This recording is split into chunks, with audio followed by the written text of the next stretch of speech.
this is Lady Boulay, and welcome back to Black American Lineage. Thank you for your support. Thank you for subscribing to the channel. Thank you for your comments, and thank you for your thumbs up. Thank you for what you do to support the channel. And today I want to talk about a real revolutionary black woman. She is an iconic figure in our history, but we don't talk very much about her. And her name is Sojourner Truth, a black woman who just spoke her truth. Sojourner Truth was born Isabella Baumfree in Swarthmore, New York in 1797. She was born to slaves at a time when slavery was still legal in New York. When she was 9, she was sold with a flock of sheep for $100. She suffered beatings at the hands of a cruel master for 3 years before being sold several times. In 1799, New York began to legislate to abolish slavery, though the law wouldn't go into effect until 1827. So they're saying they're going to free you, but you've got to wait 28 years. Did y'all get that?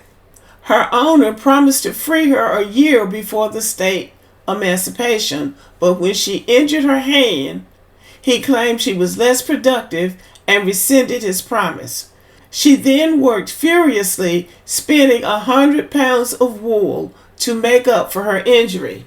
So this is consistent with what we've heard about slavery, lying to the enslaved people, telling them they were going to free them when they wouldn't, and then when the state did free them, still trying to hold on them for free labor. This was about free labor as well as about domination over another race of people. Then in late 1826, she escaped with her infant daughter, leaving her other 4 children behind. She found shelter in the home of Isaac and Maria Van Wagner, who paid her former master $20 for her freedom. While there, she learned that one of her sons had been illegally sold to an owner in Alabama.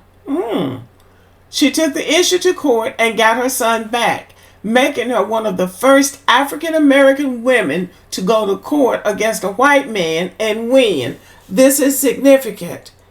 They took her son, who was in a state where they were going to be free in 1820s, really in a state that had already declared them free, and then he going to sell her son to another state, another slave state, and she went to court. So you see, you really could go to court, even as enslaved people. Dred Scott and his wife took their enslavers to court. His wife won originally, but through trickery, they were both forced to remain in slavery.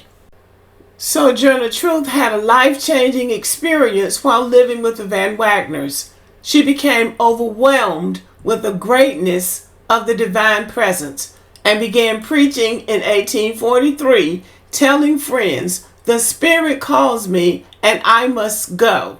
She changed her name to Sojourner Truth on June 1st, 1843, because she believed that God had called her to testify to the hope that was in her.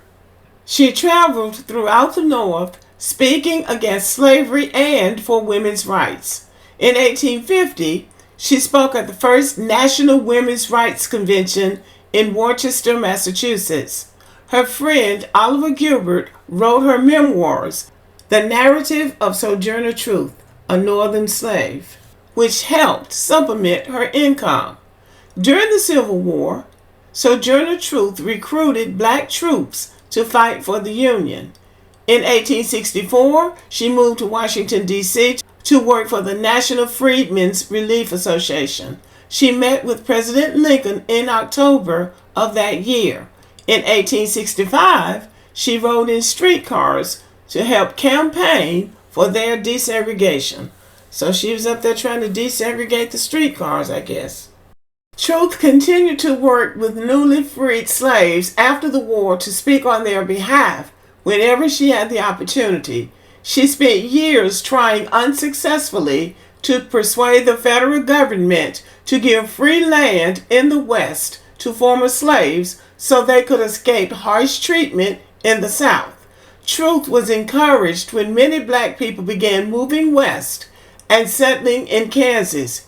She again traveled and spoke, this time to gain support for the pioneers she called exodusters, I guess in reference to the children of Israel's exodus from Egypt. In 1872, she met with President Ulysses S. Grant and returned home to Battle Creek, Michigan to speak on behalf in his re-election campaign. She even tried to vote in that election, but was turned away. Oh, wow. She was trying to vote. How about that? Sojourner Truth escaped from slavery in New York State in 1826. She was an evangelist and reformer who applied her religious fervor to the abolitionist and women's rights movements. Interesting facts about Sojourner Truth is that her first language was Dutch and not English, because the Dutch people were also enslavers up in New York State. Between 1810 and 1827, she bore at least 5 children to an enslaved man named Thomas. Since childhood, she had had visions and heard voices which she attributed to God. In New York City, she became associated with Elijah Pearson, a zealot missionary. Working and preaching in the streets, she joined his retrenchment society and eventually his household. When she took the name Sojourner Truth, she said she was obeying the call from God to travel up and down the land, singing, preaching, and debating at camp meetings, in churches, and on village streets, exhorting her listeners to accept the biblical message of God's goodness and the brotherhood of man. In the same year, she was introduced to abolitionism at a utopian community in Northampton, Massachusetts, and thereafter spoke in behalf of the movement throughout the state. In 1850, she traveled throughout the Midwest, where her reputation for personal magnetism preceded her and drew heavy crowds. She supported herself by selling copies of her book, The Narrative of Sojourner Truth, which she had dedicated to Oliver Gilbert. Sojourner Truth's life became the intersection of being enslaved and being a woman. Now, if I were going to guess, I would guess that her original concern was that of being an enslaved person, and her concern was for the enslaved people. But as she gained momentum and became popular as a speaker, the white people do what they always do. They latch on to what black people are doing, and then their issue becomes your issue. So I believe that this whole thing about the women's movement was something that was probably pushed off on her because they were paying her to speak. And she took that on because being enslaved was the primary thing at that point, not being a woman, but being an enslaved woman. But the slavery trumped everything. So that's what I'm going to guess about Sojourner Truth. And I'm going to do more research so I'll know for sure. But that's my first thought.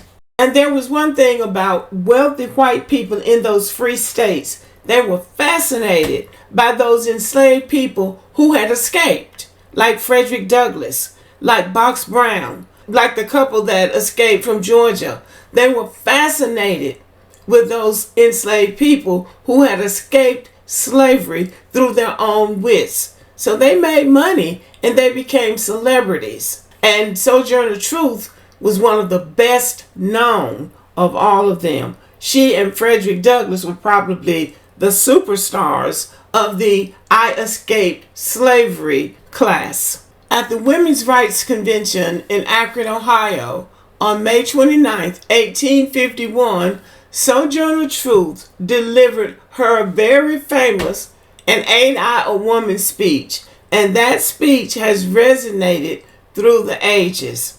So Harriet Tubman was about freeing the enslaved people physically, pulling them out of slavery. Sojourner Truth was more of trying to free their minds, but also preach to the enslavers about right and wrong. She was a serious advocate for her own people, but also for her gender. Sojourner Truth continued to advocate for the rights of others until her death on November 26, 1883. Many buildings have been named in her honor, as well as the robotic rover of the NASA Mars Pathfinder. So her legacy lives on. So, Sojourner Truth, job well done. Rest in peace, my sister. Thank you for listening. Have a good evening.